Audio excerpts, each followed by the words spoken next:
Check out our newest feature release. The email builder now has custom value support for images and thumbnails within preview mode. Introducing a comprehensive support for image-linked custom values so that you can now see images and video thumbnails right in your preview mode within the email builder. Why it matters and how this is going to help you in your business.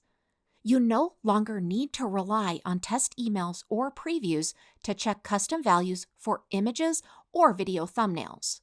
Custom value support renders dynamic image and thumbnail content in real time.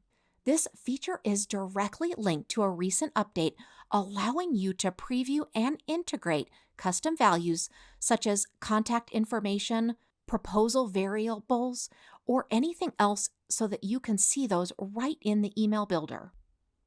So let me show you how to add custom values for images and your video thumbnails.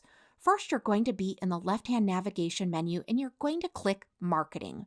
From there, when the upper navigation opens up, go ahead and click on Emails.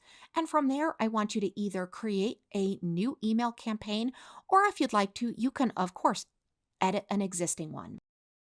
Now, to add an image element, you're going to go ahead and click the plus button, which is going to open up the elements for your email builder. And you're going to click and drag over the image element. Now you're going to go ahead and link that to any of your image custom values. And then as you'll see the little custom value icon on my screen that's highlighted, you're going to go ahead while you are on that element, click the custom value preview in that navigation area.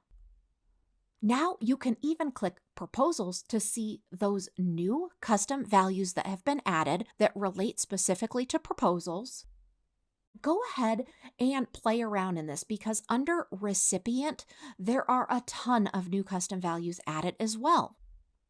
While you're in here, play around. Again, there are a lot of new custom values added that are going to be viewable within that preview window in the email builder. We hope you enjoy this new feature update. Let us know if you need any help at all.